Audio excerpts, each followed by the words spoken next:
Hi, Dan. Morning. Okay, I see the recording is going. Good morning, everyone. This is the regular meeting number 50, a bit of a milestone, number 50 of the Public Safety Communications Task Force. My name is Jennifer Morrison. I'm the co-chair of this task force, and this meeting is being recorded, and a recording of this meeting will be available on our webpage shortly after the meeting concludes. Before we begin, I'm calling this meeting to order. That it says right there, call to order. So consider yourself called to order, people. Get with it. And we'll do a roll call. If you could please say that you are here or not, members of the task force. I know that Barb Neal will not be with us today, so we can mark her as not present. And Jim Mack. Here. Paul White. I'm here. Ron Kumetz. I am here. And we'll go with Mike Donges. He does not appear to be here, but Emily, he may join. And Michael Wright. Ditto on that. Oh, I see Mike Donges has joined. So Mike, can you just say hello for the record? Hello, I am here for the record. Perfect. Thank you, sir. So Michael Wright, let's keep an eye for him. And we know Barb will not be here. So very good. The agenda was circulated last week. Before we move ahead, I will ask for approval of the agenda or any changes from task force members. All right, hearing no suggested changes, we will consider the agenda approved. And the next item on our agenda is the approval of the minutes from the April 23rd, 2025 meeting, which was regular meeting number 49.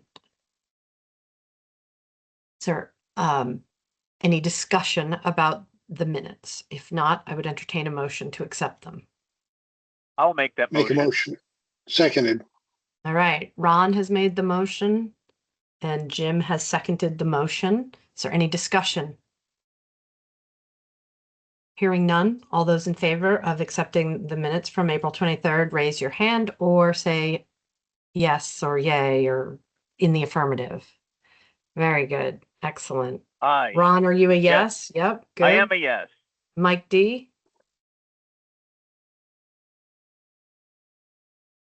Sorry, I missed that. I apologize. Can you repeat that? Yes. We just voted to approve the minutes from April 23rd. I just need you to either say yes, no, or abstain. Oh, sorry. My audio was cutting out. I'm switching to my laptop now. I apologize. Yes, I definitely approved the minutes. Okay. Very good. So that sounds like 5 yeses. Okay, the next item on our agenda is public comment. I see that Irene Renner was here. I think she's still here.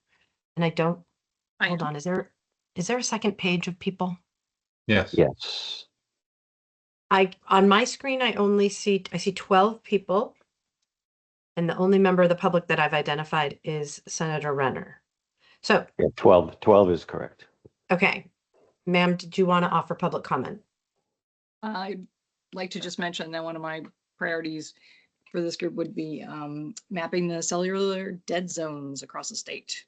And I don't know how far along you've gone at this point, but that's something that I'm looking especially to hear about now and in the future. Thanks so much. Thank you.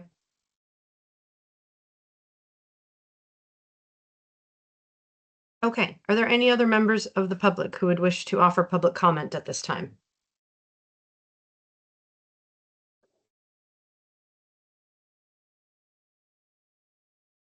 Okay, hearing none, we'll move on to project updates. I will kick things off by saying that we received the final report from Mission Critical Partners on Monday night. It has been shared with the public records team to go through the redaction process so that we can get it publicly posted. And I believe that Televate will discuss in their updates how the task force intends to proceed with the work as we discussed at the last meeting in a methodical and scheduled manner so that all chapters are thoroughly reviewed and that priorities can be identified as we move to make recommendations. So with that, I'm going to turn things over to Dom. All right, thank you, Jen. Yeah, you set things up for me real well. If you look at the status report that was actually prepared on Friday, we've made some progress even since then. As Jen mentioned, the update to the system planning report was completed and distributed to task force members on Monday. Both a red line version indicating changes that were made from the version 2, as well as a clean version were presented. So each of those you can have to review. And as Jen mentioned, it still has to go through the redaction process before being publicly available. Also, the LMR companion document to the inventory and assessment report did complete its redaction process, and that has been posted to the website. So that is available publicly. I just heard a minute ago Senator Renner discuss the cellular dead zones. That is actually addressed in that LMR companion document, which is now publicly available.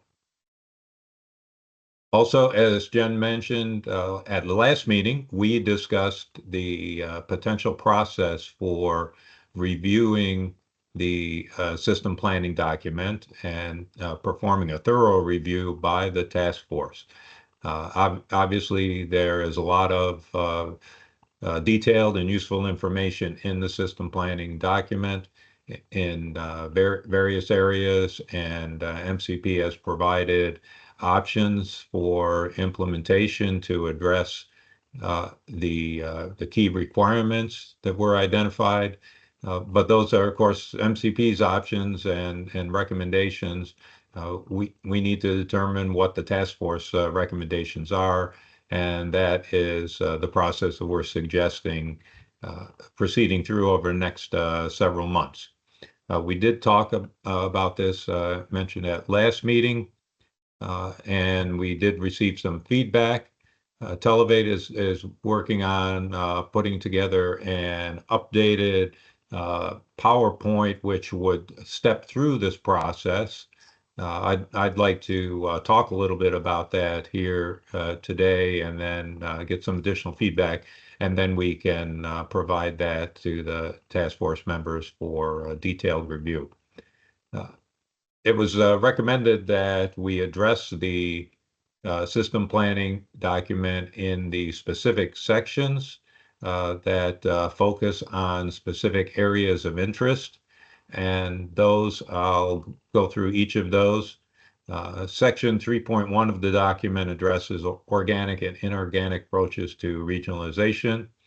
And then there are 3 tiers of regionalization identified by MCP. Policy and operations is referred to as Tier 3. That is addressed in one particular chapter. Technology and shared systems-based regionalization is referred to as Tier 2. And then physical or facilities-based regionalization is referred to as Tier 1. Each of those are a separate chapter, which we would recommend addressing each of those individually. Then in addition, there's governance, and funding and cost sharing is another area where there are options and recommendations for us to review. And then finally, the timeline. So we would recommend looking at each of those in at least, we are thinking at least a couple of sessions for each of those. There may be some overlap in order for us to make an efficient schedule, but we feel there's at least a couple of sessions for each of those. So in the first session, we would identify, there would be a facilitator and a lead for each of these items, and we would review with the full task force the particular areas, the specific concerns of each chapter, what the ongoing trends are within the state, compare those to the national trends, and then look at potential options for improving the communications of each of these areas within the state. And potentially make some recommendations, but at least identify some issues to investigate further. We will likely also want to identify specific stakeholders and industry experts that could provide additional information on each of these areas. And then in subsequent meetings, we would anticipate each of the task force members getting feedback potentially from their respective communities and bringing that back for discussion at subsequent meetings. So again, there are seven, coincidentally, there are seven specific major sections of the report. And fortunately, we have 7 task force members.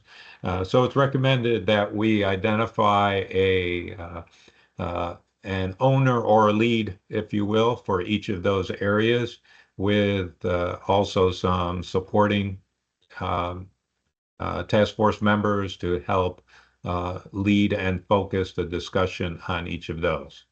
Televate will certainly be available to help facilitate and to help the lead talk through those areas, but that's our recommendation as to how we move forward. I guess I'll pause for a second, see if there's any questions or comments on that approach.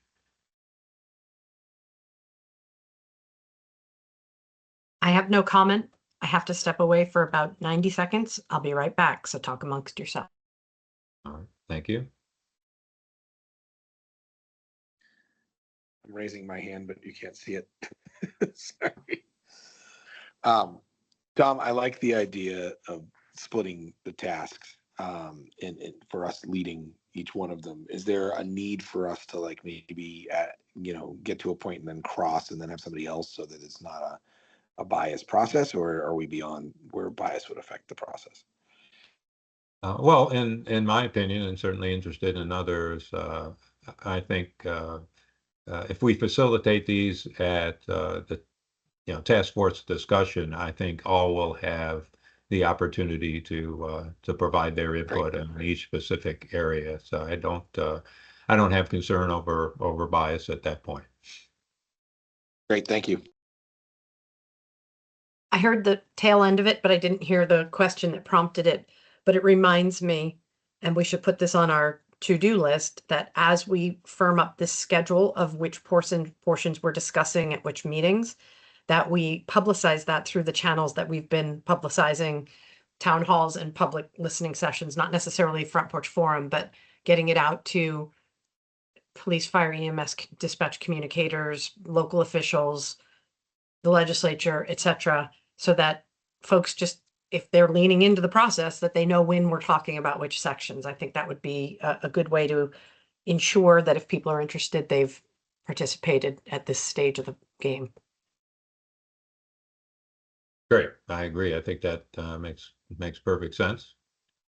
So moving forward, Televate is prepared to make recommendations for which task force member would lead each section and potentially some supporting members, and also identify potential outside stakeholders or outside experts that could also provide input into each of those sections. Of course, if there is any of the task force members that have a specific area of interest they want to stand up and champion or volunteer, we're happy to take that input. I also All want to right. make sure that when we build that schedule, that people are looking at the dates that those meetings fall on, because we don't want somebody to be the lead on a chapter when the discussion falls while they're on vacation or something like that. So logistically, but also interest-wise, we need to get the right schedule laid out. Right, and that makes sense. So I think the best way to approach that then is to have a tentative schedule, will present the process and identify the specific areas of interest. And for probably the initial email, leave that open, and then allow task force members to volunteer for specific areas that they might feel most passionate about or most comfortable. And you can see with the schedule whether or not that interferes with any other activities you may have ongoing. Any other thoughts on that or comments?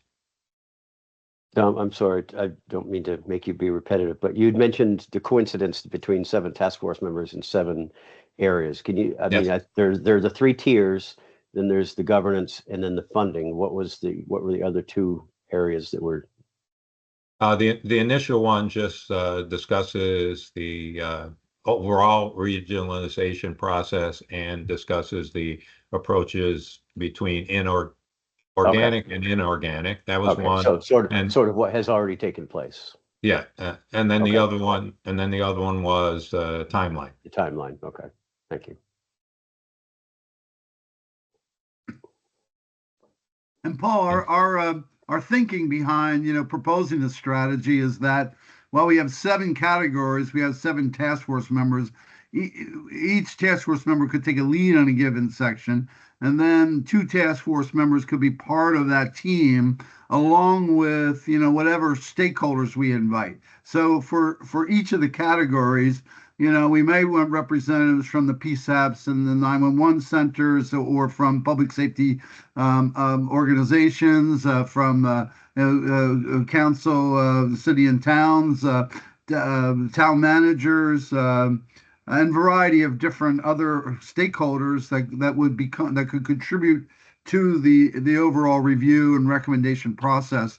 The goal with the thinking of the stakeholders is that then they have buy-in, they participated, and we've had a number of representatives from various communities throughout the program who have been very vocal and very supportive. And so, why not include them into the overall review and of recommendations? Because we have MCP's recommendations, and then we're thought as we've been discussing, solicit other recommendations that may not have been part of the report, or to make adjustments to those recommendations. And so inviting other members of the community expands the participation statewide.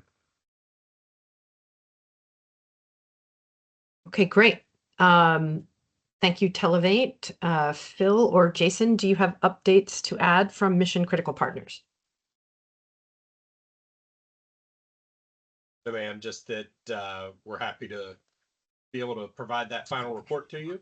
And I bet you certainly are. stand ready. Yeah, certainly stand ready to discuss what the next steps are, and look forward to working with the task force and the state moving forward to help you guys achieve better emergency response outcomes. Thank you. Okay. Any other project updates from any member of the task force other than the ones that are on the agenda?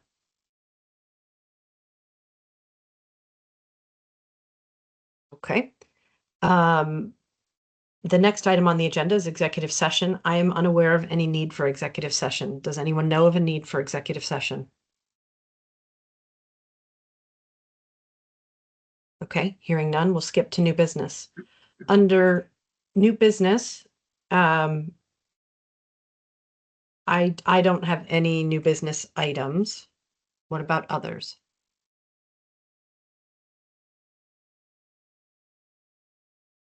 I mean, the task of the day is to get that report read so that we can commence on the schedule.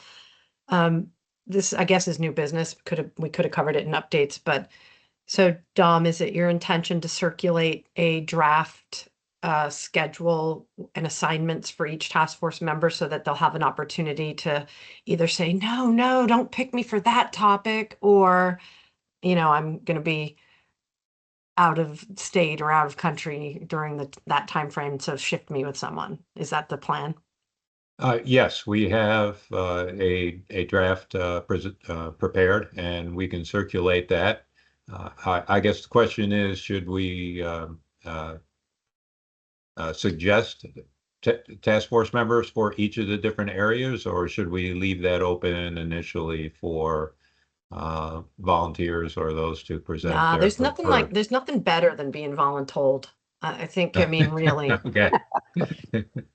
I All right. think we Then give, I think you guys circulate it with some that works for suggestions us. so that the workload is balanced, and that if there are obvious connections to people's subject matter expertise and the topic.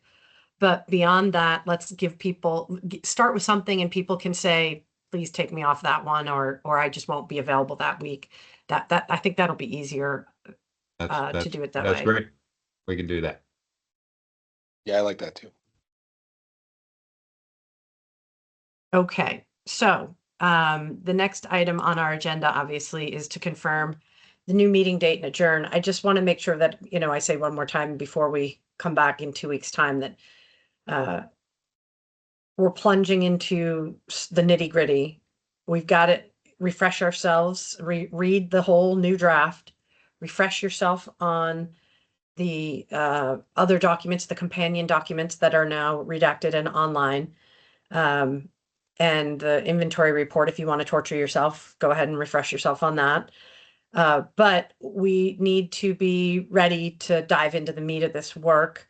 At the next meeting, I anticipate that we will finalize that schedule that they're going to circulate and give folks time to weigh in on. But it's going to be go time. So that's just my pep talk, gang. And our next meeting is already on the books for the 21st of May. And then again, we meet on June 4th. I will not be here for the 21st, but Barb will, and Dan will be here in my stead. And on June 4th, I will be here, but Dan will be beginning to sort of take over my spot, and I'll be sort of fading into the background starting in June. So I will be here for that meeting, and I will obviously do whatever chapters you assign me, Dom. But please do recall that Dan is going to be stepping up to be the co-chair, transitioning into that role, and I will be continuing to engage in the work from a slightly different perspective of the balcony of DPS's interests. So, any other new business or information? I know we talked about new business. We selected a date. Anything else to talk about before I ask for a motion to adjourn? Just to follow up on your scheduling issues, Jen, unfortunately, I will also not be able to attend May 21st. Okay. So I will watch the recording with anxiously awaiting my assignment, but Yes. Well, we'll circulate something in writing so that you can get a look at that. The 21st, my spot will be filled because Dan, you're planning to be here, right? So it won't affect the quorum, but normally Barb sends out a quorum check that morning. Obviously, I'm not as coordinated and organized as Barb is, so I did not do that this morning, and look at us, we did it. But she normally sends out a quorum check, so I don't perceive that would be a problem, Paul. If Dan and Barb and 2 others are there, it'll be good. Okay, hearing nothing else, I'll take a motion to adjourn, please. I'll make the motion to adjourn. Thank you, Mike Seconded. Hodges. Thank you, Jim. We have a motion to adjourn. It has been seconded. All those in favor, please raise your hand or say aye. Aye. Aye. Aye. Okay, very good. We are adjourned. See you in 2 weeks. We'll Thank do you, our. everyone. Thank you. We'll do. Bye. See ya. Rick, I'll call you in just a second.